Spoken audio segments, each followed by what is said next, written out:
Don't come for Christmas, my mother said softly. We'll pretend we don't know you, my brother adds. I didn't argue.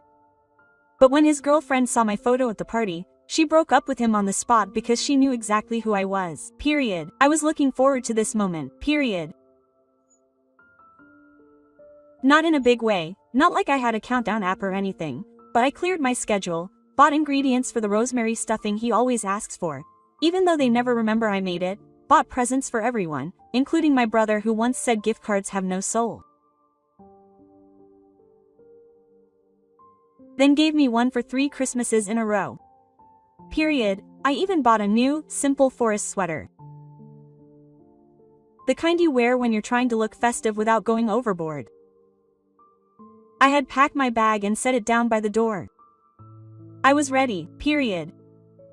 So when my phone rang 3 days before Christmas and I saw my brother's name, I figured it was to coordinate carpooling or to ask if I could bring extra towels. Something normal. I'd like to. He started off with that casual, performative tone he uses when he's about to say something horrible and wants you to thank him for the way he worded it. So listen, Sienna's coming over for Christmas, right? Tina, the new girlfriend, ceramic photographer or something? I'd only seen her in one family photo and even in this one. She looked like she was better lit than the rest of us. She's very into the energy, he continued, as if the mood of a room didn't really matter to him. I was silent. And you know, with your job, it can be a little overwhelming sometimes. There was the word heavy. Not you're a brilliant doctor who works with elderly patients and improves the quality of life or others give up. Heavy, plain and simple. The human equivalent of a wet towel on his Instagram aesthetic. I just think for his own good, he said, it would be better if you sat this out. It's nothing personal. Which is always code for it's absolutely personal. We don't want to hear you complain about it. I think I mumbled something like, okay. I don't really remember. My ears were ringing a little bit. An hour later, my mom called because of course she did. This is the choreography, honey. She started with a sweet, gentle sentence, like she wasn't about to throw a grenade into my chest. We're just trying to make things easier for everyone. You know how sensitive she is, and Dorian tries so hard with her. This one like she was a rescue dog that he hoped wouldn't pee on the carpet. If you come, it might cause confusion, she said. Honestly, we probably wouldn't answer the door to keep everyone comfortable. That's right, because my presence would ruin the comfort of people who don't even want me there. I didn't yell. I didn't ask how he could say that to me. I just said, okay, and hung up. Then I sat back down on the couch. I stared at the blinking cursor on my laptop screen and opened my banking app instead. Mortgage payment. Cancel. Car loan top up. Cancel. The maintenance slush fund is frozen.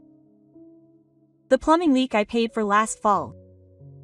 Suddenly, it's not my problem anymore. The car battery I replaced last spring. Good luck. The next time she stalled, he wouldn't feel it right away. That's the beauty of being silently helpful. No one notices until the silence costs them something. And I was done being helpful, period. I didn't post anything. I didn't text anyone. I just turned off the lights on the tree in my apartment, put away the presents I'd wrapped, and went to bed early alone on Christmas Eve. Period. I thought that would be the worst. Then the call came. It was the day after Christmas, mid-morning. I was in leggings and an oversized hoodie. I was eating a piece of cold toast and trying to convince myself that I was okay. My mother's name was scrolling across the screen. I didn't answer. She called back, then texted. You can answer. You've done enough damage already. My stomach dropped. A few minutes later, my Aunt Sharon, the only relative who still sends birthday cards, called me. I answered this time, her voice hushed, almost stunned. What happened yesterday? They say you ruined Christmas, but you didn't even blink. I ruined it. Something happened with Sienna, she said. She left sooner. There was screaming and your name came up. That's all she knew. No details, just enough to light a match in my pointed brain. Suddenly, I couldn't stop wondering what Sienna saw. What did she hear? Why am I the one being blamed yet again? For a disaster I wasn't even invited to. I stared at my cold toast. For the first time since that sweater was put back on its hanger, I smiled, period. It's funny how family stories always seem like factual accounts when someone else tells them.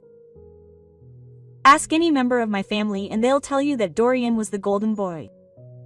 Bright, talented, sensitive, the miracle baby who arrived late after years of effort. I was the firstborn, the student who practiced, the quiet one who read too much and didn't smile at his points from the start. He couldn't be wrong when he was 6 and drew on the living room wall with a permanent marker. He was expressive, period. When I broke a ceramic bowl trying to help set the table, that was clumsy, careless, you need to be more careful. When he came home from school with a participation ribbon, he posted it on the refrigerator for a week period when I brought home a perfect report card. It was tucked away in a drawer. Once, I left it on the kitchen table, hoping he would ask me questions. They didn't, period. They liked to tell people that Dorian was an artist, that he had an eye for color, that he felt things deeply. Once, I found my sketchbook in the recycling bin under a pile of grocery store ads. They said he thought it was scrap paper. I went straight to medical school. No gap years, no second attempts.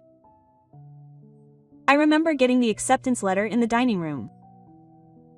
My mom said, "Wow, this is intense. You'll have to be really careful not to burn yourself out. Period."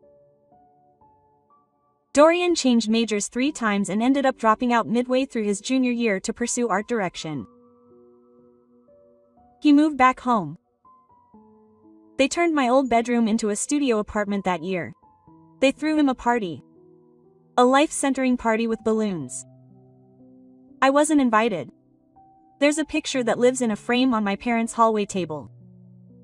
It shows Dorian at age 23 holding a paintbrush and smiling like he'd just recovered from cancer. My mother once told a neighbor that he was born to lead with vision. And that same week, I published an article in a medical journal about early intervention in memory loss. No one in my family mentioned it. They used to call me too serious. They'd say, "You're always working." They never asked me what I was working on, so when Christmas came and Sienna walked into the house, beaming, smiling, floating like the second coming of Snow White, I wasn't surprised that they tried to protect the illusion. Period, and I wasn't shocked to hear how he talked about me. Aunt Karen told me about it through bribe quietly, cautiously, as if she knew it would sting but thought I deserved to know. Period. They called me difficult. They said I never really got along with people, that I ran away into dark places, that I lived in hospitals, and that I talked like a robot. Period. My brother supposedly joked that I was sort of the intern of death. Someone else added that I probably kept syringes in my purse. That I couldn't go 10 minutes without talking about illness. They laughed. They passed around wine, period. Someone said she would have made the party look like a funeral, and then Sienna saw my photo, period. They didn't explain that part. But the room went silent. Sienna went pale. She put her drink down and asked, "Is this the sister you told me about?" They didn't say what happened next, but I understood, period. For once, someone saw through the script, saw what I'd been trying to ignore for years, and the performance ended early. That's how I ruined Christmas, by not being there, period. It was 3 days before I got the voicemail. It wasn't from my mom, my brother, or even my dad, who only ever calls when he needs help understanding a text, also known as an email. It was Sienna, period, and her voice was calmer than what I remembered from the Instagram video she'd sent me weeks ago. Less polite, less floating, more human. "Hello, I'm so sorry to reach out to you like this. That wait that gave me your number. I needed to say something. I hope you don't mind. There was a pause, a long pause. I didn't know. I really didn't know who you were, but I recognized your photo. You treated my grandmother Alma years ago. She still talks about you. You didn't abandon her when all the other doctors did. You were kind, you were there. Period, you changed everything. Another pause. I'm sorry for what happened and what was said about you. I had no idea. I just wanted you to know. I left because I couldn't pretend anymore.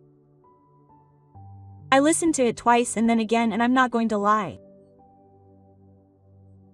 I sat in my kitchen with my legs pulled up to my chest and cried into a dishcloth that smelled faintly of rosemary and bleach. Not because I was sad, but because for the first time in ages, someone was seeing me without being told how to see me first. Sienna didn't ask, didn't suggest we talk again. She just acknowledged, period, and that did me more good than 100 apologies from my own family, period. But of course, they couldn't let that silence continue. Days after the voicemail, I got another call. This one was from my mom. I almost left it on voicemail. I should have. She didn't start with a hello. She started off as if we were having a conversation. I don't know what you said to her, but your brother is in a bad way. She blocked his number, she doesn't want to talk to him anymore, and now she's posted something online about being treated like trash by the family of a woman she admires. There was a background noise, glasses clinking. She was either pacing in the kitchen or pouring herself a glass of crisis wine, probably both. She tagged your photo, she added as if I had committed a war crime. I let her talk. She finally got to the point. We need you to talk to her. Just clarify that there was no bad intent and that she misunderstood. That's right. Like I'm the PR department, now the damage control specialist for the family that couldn't be bothered to let me through the front door. She's ruining your brother's future, my mother said. More calmly now. Her name is being dragged around in the art circles she's a part of. You know all the things that are going on in New York. He's on the blacklist. I almost laughed, not because it was funny but because it was absurd. They had spent decades trying to make me invisible. Today, the consequences of that invisibility finally hit something they cared about. Their image. I didn't respond. I just said I'd think about it. I didn't think about it. I was too busy reading Sienna's message. It wasn't dramatic. It wasn't cruel. It was just honest, period. She was talking about the woman who saved her grandmother's life, how she'd gone to Christmas expecting warmth and connection with her, only to find a family who made jokes at that same woman's expense. Period. A family who painted her as cold, clinical, hard to love. Period. She didn't name me, but she didn't have to. Her words were calm but cutting, reflecting my unforgiving points at the end. She wrote, "Some people hide cruelty behind polite smiles and Christmas lights, but as soon as I saw this photo, I remembered what true kindness looks like, and it wasn't anyone sitting at that table." Period. The photo went viral among her friends. I saw the likes, the shares, the comments, and for once none of them said I was difficult, depressing, or burdensome. They said I was important. Period. That same evening, I got a text from my dad. One line. "You need to fix this." Like I broke him. I didn't answer. Period. The next morning, I got another call, this time from Dorian. I hesitated to answer, but curiosity got the better of me.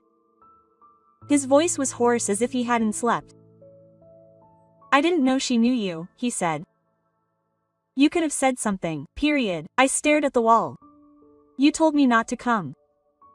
I was trying to protect the atmosphere. "The atmosphere?" I repeated. Period. She sighed. "You know what I mean?" "I really don't know." Another pause. She's serious, he finally said. She ended things. I don't think it's fixable. She said the way we talked about you made her sick. I didn't say anything. He continued, She blocked me. And now other people are contacting me saying I'm toxic, like I'm some kind of bad guy. Imagine that, I said dryly. Then he tried. The guilt card. I always thought you were fine, that you didn't need anything from us, that you didn't want to be a part of things. I didn't know it hurt you. I looked out the window. You didn't want to know, I said. I stayed silent. So, you're not going to help me? I smiled to myself. I guess the truth helped me all by itself. He hung up. I didn't feel triumphant. I didn't gloat. I just felt like it was done, . A few hours later, Aunt Karen called back. Sienna held out her hand. She said, she asked for your mailing address. She said she wanted to send you something. I hesitated, then I gave it to her. The letter arrived 3 days later, handwritten on thick paper.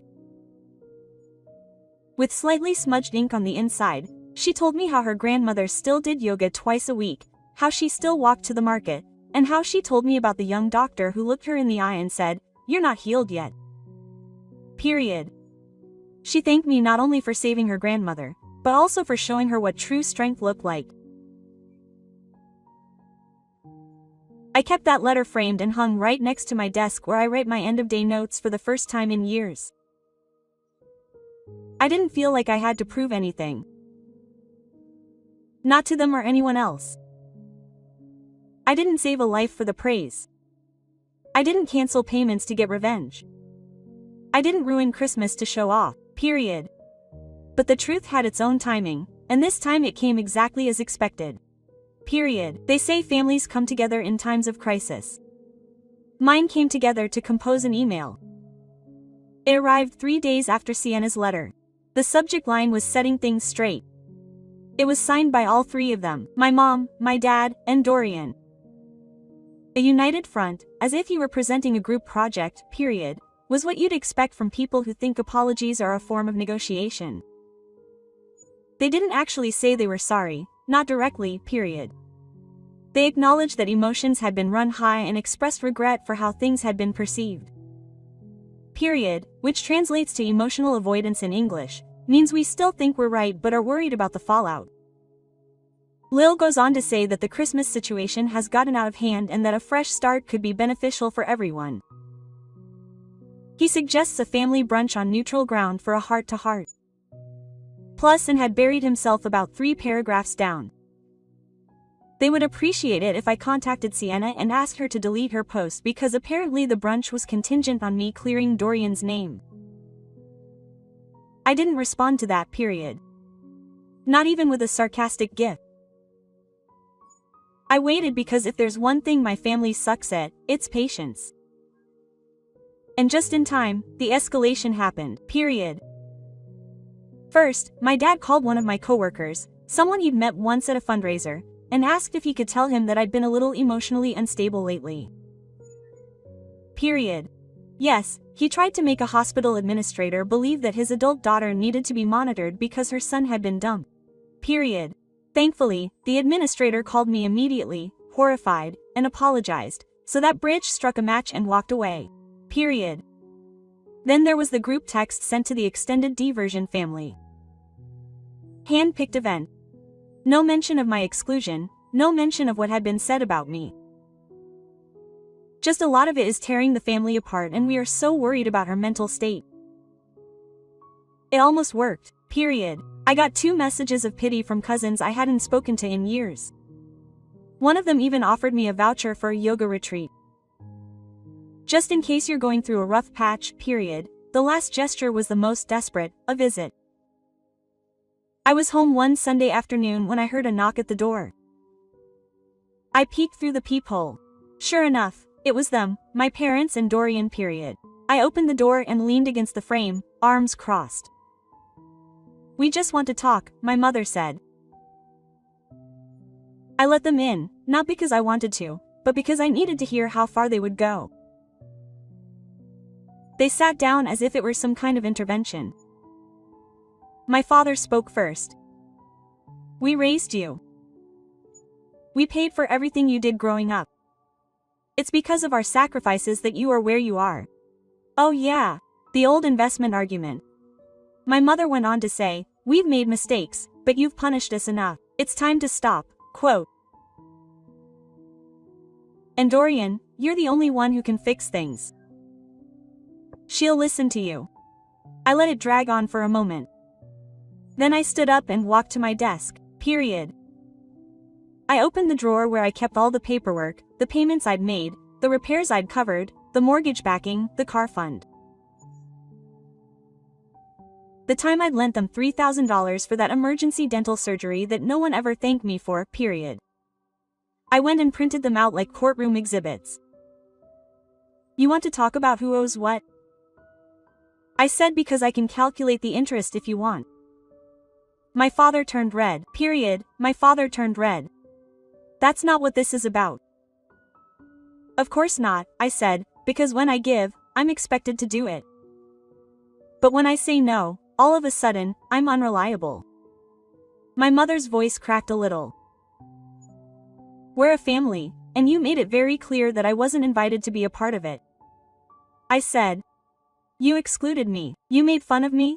You lied about me. And now that things are going downhill, I'm important again. Dorian stood up. She's still in love with me. That's why she did it. It wasn't for you. I blinked. It took everything in me not to laugh. But instead, I just tilted my head. Do you really think she dumped you because she couldn't resist you? I asked. Not because you let people make fun of the doctor who saved her grandmother's life. Silence.